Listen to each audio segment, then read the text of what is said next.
Welcome to The Art Array. I am your host, Nathan Crockett, author of My Soul Burned, aka the greatest story that has ever been written, according to my mom. My guest today is another bearded fellow. However, this one also has a very fashionable hat, and he also has a name, Isaac Anderson. Isaac, why don't you go and tell us a little bit about what you're doing right now, what you've done, just your work in general. Hey, I'm Isaac Anderson. I'm an indie author living in Miami, Florida. I write books for younger audiences. Right now, my newest offering is called A Song of Bones. It is a fantasy, kind of in the realm of like if you're if you're familiar with Redwall, similar to that, animals in the woods all trying to kill each other with like knives and swords and things. My other offering is The Garden Maze. It is a short novella, uh, also fantasy, about a knight and a squire who are down on their luck, and they get the opportunity to enter a cursed hedge maze, and everything goes wrong. So, and these are for younger audiences, like animals all wanting to kill each other. That seems. Oh, yeah. Redwall, Chronicles of Narnia, Lord of the Rings, all of that is people trying to kill each other with sharp objects. Well, yeah, that's true. I don't know. For some reason, though, it just sounded more violent with animals. I don't know why. That's very strange. Yes. Animals naturally want to kill each other. I know. I'm That's saying that is a very common occurrence. That's why it's so strange that my mind went there. That somehow in my mind it just registered as more violent. I have no idea why. I had one reviewer leave a good review, but he said I can't recommend this for kids because it is just way too violent. He compared it to Redwall. He says it's not classic like Redwall. Redwall is so much more violent than anything I've ever written. Oh, okay. Redwall has like people like suffocating and asphyxiating, and there's boiling oil poured on people. It's way more violent than anything I've ever done. Okay. So I'm not sure what he connected to. It was kind of odd. Sometimes people's interpretations of stories are odd. Like I know with mine, my story is about like the devil, and it's kind of like her version of how she went from an angel to the devil. And that's like what the whole book is about. And like each chapter is kind of like something different that happened that kind of changed her. And then someone who reviewed my book said that there was no character progression. And I'm just like, going from an angel to the devil, that's like a huge deal. Like, what do you mean no character progression? Like, that was very strange. So, yeah, sometimes people's interpretations are just going to be very different. So, when I heard her say that, I was like, I sort of found it funny because I was just like, wow, like, that's so interesting that your interpretation is so drastically different because most people say the exact opposite, that the character progression was really great. So Yeah. Well, whenever my target audience gets a hold of the book, they have a blast with it. Yeah. It has been so encouraging to hear from people in the 12 years to 16 years age range, really connect with it. I was at a book fair. I was selling copies. This is my first time interacting with like, people buying the book directly from me. Yeah. And the kids who came up and saw the booth and saw the art and heard the pitch, they're like, oh, they swarmed. That's exactly what they wanted. Yeah. And I hear from my younger siblings, their friends have bought the book, and they tell me they devour it in just a few sittings, and they're eager for the next installment, and it's very cool to see. all right, so you sort of already answered this with your intro, but we'll go ahead and allow you to go into a bit more detail. So I always ask like if people are traditionally published or self-published. So you already kind of said you were the self-published. So why did you go that route, or did you try to get traditionally first? I went self-published because I'm a little bit lazy. I didn't know how the traditional process worked. I knew I needed to find an agent, and I didn't want to cold call people and go through scammers and different it seemed too messy. Okay. It seemed way easier to just self-publish on my own. If I were to publish traditionally, um, I would need someone to approach me first, I think. I don't know the proper etiquette, other than sending off manuscripts and waiting and waiting and waiting to hear back. I mean, I hear horror stories of people, they send something off and they'll hear back about it in a year, Mhm. and it's like, sorry. So that didn't really interest me. I wanted to get the story done, get it edited, get it into readers' hands, and get to the next project like quickly. So I wasn't interested in waiting around on people, going through just slush piles of manuscripts and entries. And Yeah. so, yeah, I went my own way. So this is actually something I'm really curious about. So what did you end up doing first, writing or the drawings? Because I know you do both. I probably started drawing first, probably at like 2 with crayons. Okay, I remember drawing as a kid.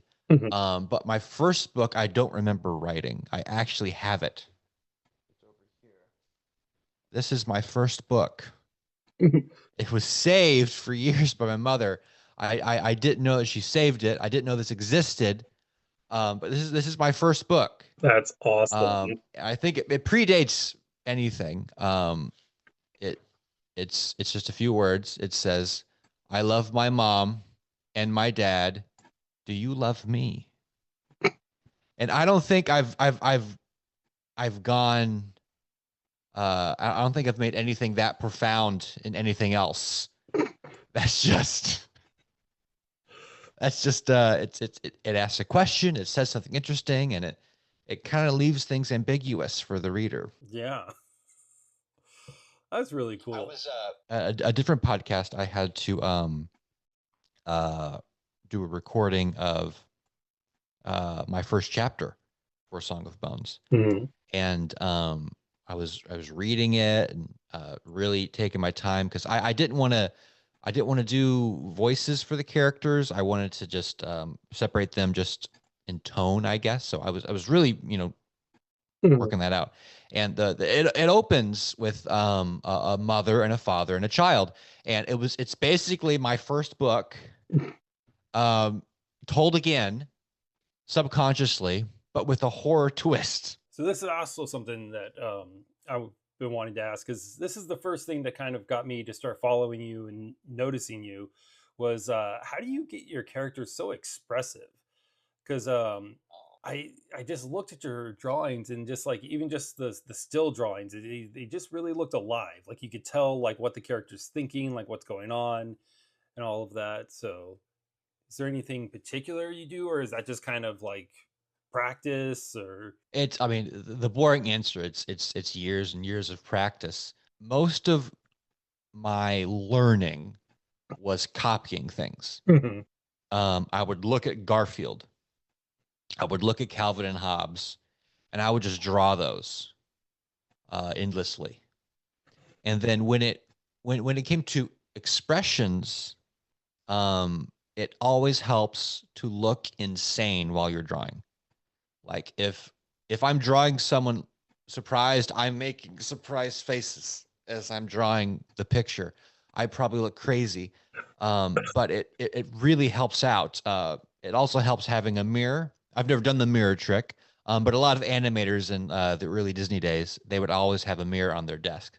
So when Glenn Keane is animating Tarzan, he's thinking or something, he'd have his mirror going, trying to make the face that Tarzan's making. so what is your overall goal as a creator? So in terms of either writing or art, do you hope to eventually do your own animation? I mean, that's the dream. I don't know if that could ever happen. I have concepts that would only work in animation. Mhm. That I have extensive notes, written for. Mhm. Song of Bones would be very fun as an animated project. It's a little bit too long for a film, I think. It would work good as like a little mini series, I think, especially in the hands of the right director. Mhm.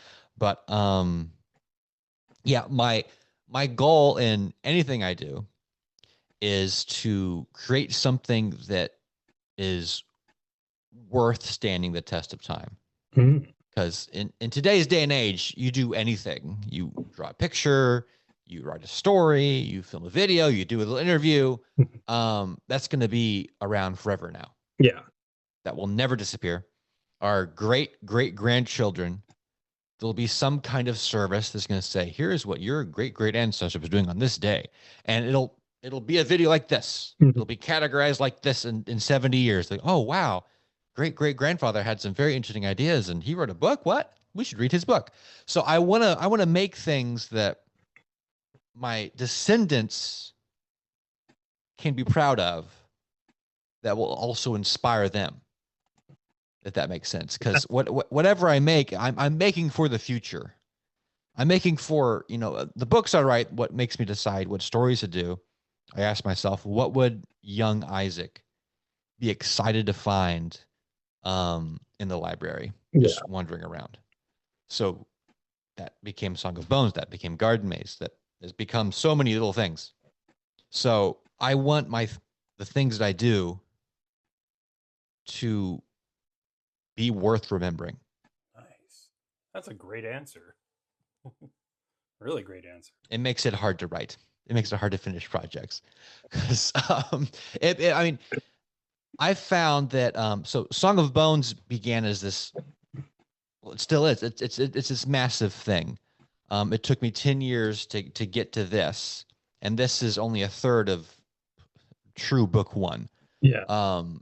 Book one ended up, when that draft was done, it was over 1,000 pages long.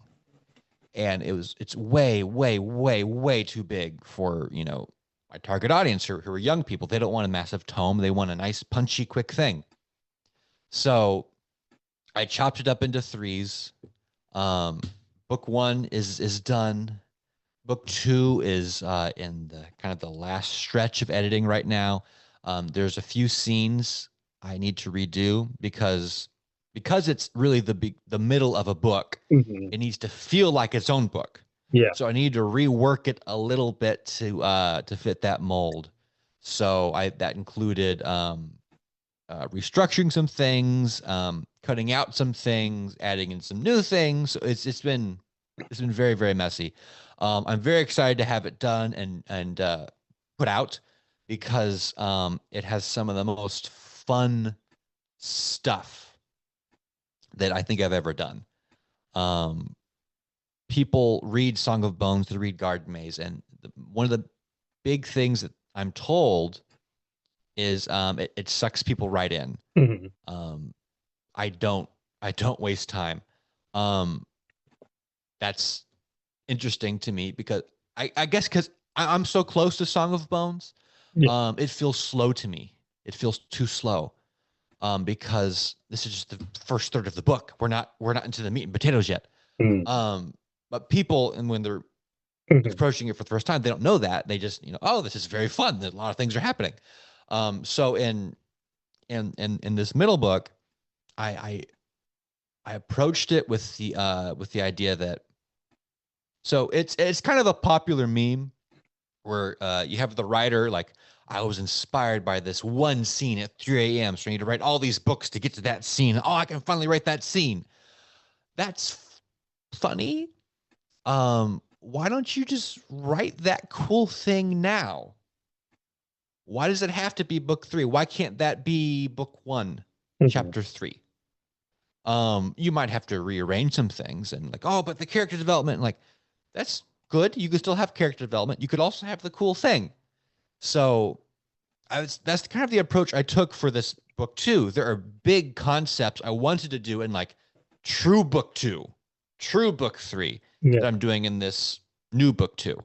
So like instead of waiting to do them, like why don't I just do that right now? Because thematically that could fit. I could rework it a little bit, but do it. So it's been fun. I'm very excited to get into people's hands. That's kind of interesting. I feel somewhat similarly because, like, as of right now, I haven't done anything where I made a sequel to it. and mainly just because I don't like the concept of like, oh, I'm gonna save that for the sequel. So sort of like what you were saying, like I want to just do it now. Like I'll do the best I can Yeah. now, and if I have other ideas later, then I'll go ahead and do it. So yeah, I definitely get where you're coming from with that. And then outside of your art, both drawing and writing, what do you like to do for fun? I love board games. Okay. I love playing weird, strange, unique board games. Um, the first time I played Catan, I was, I think, 14 years old, 15 years old, and it blew my mind. Because up to that point, board games was roll the dice, move a person on a map, Mm-hmm. or Monopoly. Yeah. And that's kind of fun when you're playing with fun people, but the game itself isn't that great. Mm-hmm. Fast forward to now, I think Catan is one of the dullest games ever. Catan has a very, very special place in my heart, but it doesn't do very much. It relies too much on that dice roll. Like, no wheat this turn. I guess I'll just sit here. Catan has that happen too many times. I love board games that give interesting decisions Yeah. every single turn. So games like Arcs is it's a trick taking dudes on a map game. So everyone is dealt a hand of cards, and those hands of cards are things you can do. Like I can move, I can attack, I can tax star systems, I can build bases, but only if I have the cards to do it. And if I don't go first, the wrong suit could be led, and I can't do the cool things in my hand anymore because I need to trump this suit so I can do my thing next turn. So it does interesting weird things. So yeah, this isn't a board game podcast or conversation, but I love board games. So what do you think kind of separates your story from the others in the genre? That genre being fantasy, or that genre being animal fantasy? Either. I mean, just like whatever you consider, like how would you categorize your story? Like, like I think you said young fantasy, right? That's Yeah. YA. It's YA fantasy, definitely. I grew up loving Redwall. I loved the Poppy series. I loved the Tale of the Swamp Rat. So many of my early favorite things, like the Mouse and the Motorcycle, centered around small animals in fantastic situations. Yeah. And I didn't see a lot of that anymore. Everything was Hunger Games, or it was Divergent. It was teenagers in life-threatening situations. Yeah. So I thought, well, I love the animal stuff. Why shouldn't I do that? So I started on that. I looked at Redwall. I looked at things like Chronicles of Narnia. I looked at those classic stories that are fantasy, life and death, but focused around non-human characters. I got pretty far into Song of Bones, and then I kind of discovered why no one does that. And it's because there's a really weird group of people that really fetishize the animal characters, the furries. Yeah. I didn't know about the furries. So when I first, when I got pretty close to having the book done, I went to different, groups just on the internet, like, hey, I've written this thing. What's a good way to market it? And everyone told me, oh, the furries would love this. I'm like, oh, what's a furry? I didn't know what that was. And it's like, holy crap. So yeah, that was kind of a weird, rude awakening. So what makes my stuff different is this is age appropriate, nothing dirty in it. And it's just a fun story that feels like, things written in the 80s and the 70s. Okay. So it has a bit more of that classic thing to it. Yeah. I definitely I wanted to have that modern ease to it, where it's not a crazy, archaic thing, but I wanted it to feel classic. Yeah. Like a good classic adventure. Yeah. So, and I mean this in the best way possible, by the way. So because I don't know how you feel about Disney, but your art actually does kind of remind me of that good classic Disney, not like in a rip-off type way, but just like in the quality of it and just like the sort of Oh wow. classic feel to it. I have behind me. I have a lot of like this is my probably my greatest possession right here. This is very heavy. This is The Illusion of Life by Frank Thomas and Ollie Johnson. Mhm. And this is just a massive basically handbook of how to do the Disney animated style. Oh, And okay. this just it's full of wonderful, wonderful drawings of like these are all like the sketches, the animation, and it goes through like how they did it, how they developed their, principles of animation, and it's just it's so fun. Let's see if I can find a fun spot here. They went through their history and their techniques and how they did certain things. There's chapters on just how they did water or Mhm. how they did smoke, or there are chapters on like design, like some of my favorite like stuff like this I believe is Cinderella, and this is just the animation thumbnails. So before they started, they would have to figure Mm. out, all the poses and all the motions and the best way to get you know, uh, their desire and intent across in a way that uh, doesn't take forever. Like you don't want your character to sit and say, "I'm very tired and I'd like to eat food now." You want their entire essence and Yeah. pose and being to say that without any words and tell your audience in a second. So that's kind of how I approach my art. I'm nowhere near as good as Disney's Nine Old Men, but that's kind of where that comes from for me. So, what is your biggest fear as a creator? My biggest fear is disappointing my reader. I want to promise a lot. Mhm. I don't want to spoil anything, and I want to make sure that from the get-go they know what they're getting into, and they know what, and I give that to them. I often have to dial things back a little bit. Like there's scenes I've written for book 2 that may not make the final cut Mm. because they're just a little bit too frightening, I think. So yeah, my biggest fear is for someone to pick up the book, read it, and not like it because it was something other than they thought it was going to be. So this one we've kind of already done because I was going to say, what can you kind of liken your stories to? And you already mentioned like Red Book and all of that stuff. So I think I'll just skip that one. I think that'll just be sort of repetitive. Well, I mean, I have a lot of things to say about Redwall. So Redwall, Sure. if people haven't read Redwall, there's really nothing quite like it. It's so charming and so fun and very, very violent. So when I say I'm cutting scenes from this, these are scenes that are still not quite as violent as things you might find here in Redwall. I don't know how he gets away with it. They're just so fun. So yeah, I mean, if you want a really good story that's similar to my stuff, I'd recommend Redwall. I'd recommend Secret of Nim. I'd recommend Tale of the Swamp Rat. 12 of the Swamp Rats. No one's heard of this book. Yeah. It was written. Oh yeah, so it was written. I probably have it right here. Yeah. So this is written by Carter Crocker, The Tale of the Swamp Rat, and he was a writer for Disney. He wrote a lot of the Winnie the Pooh TV series stuff. Mm. And that doesn't make this sound that appealing. I've only found 2 things he's written. This and a YA basketball story.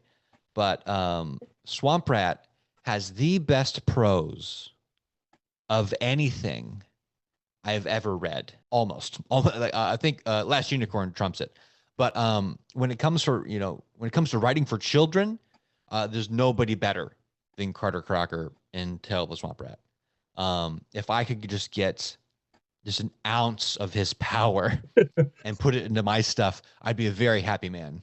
All right, so we're gonna have to kind of wrap this up now. Um, but before we go, is there anything else you wanted to talk about that we didn't get to, or did you have any questions for me? Yes. So your devil story, you said you don't like doing sequels. Mhm. Is that because you think you felt you've explored all you've wanted with your little devil story, or is there like is there a hint of a sequel that could happen? Like did you leave things open, or do you like shutting things down pretty hard at the end of your stories? Hello, quick insert here. So, after he asked me this question, I went on this little rant where I basically said nothing. I'm not very good at answering questions I'm not really prepared for. It takes my brain a while to fully process everything. So, when it comes to his question regarding the ending of my book, My Soul Burned, I would say the door is closed, but it's not locked. That's the way I would describe it. And yeah, I went on a 5 minute rant trying to say that, and I didn't even say that. So here it is now. All right. Well, I think we're probably going to get kicked off any second here because I know Zoom only lets you do 40 minutes. So yeah, I I might end up upgrading or whatever. I need You something should else. do Restream. They have a free tier. They stream live, and you can also stream privately to like YouTube. Because yeah, it does. Because there was one part where the little message popped up that's saying that the thing was going to end soon, and then Restream has no time limit that I've noticed. They make most of their money off of all the fun features they do for live streams. Like you could stream to like 100 different places if you have the pro tier, but I use only the free tier. Yeah. They have a little watermark at the top, but I don't really care about that. I mean, that's fine. all right. Well, I think we're going to wrap it up here. Thanks again for joining me. Thanks for having me. That was fun. Yeah. And then once everything is edited, I'll let you know. And then if there's any links that you want me to include, you could go ahead and send those to me just whenever. And I'll get them all set up. Sounds good. Thank you so much. All right. Have a good one, man.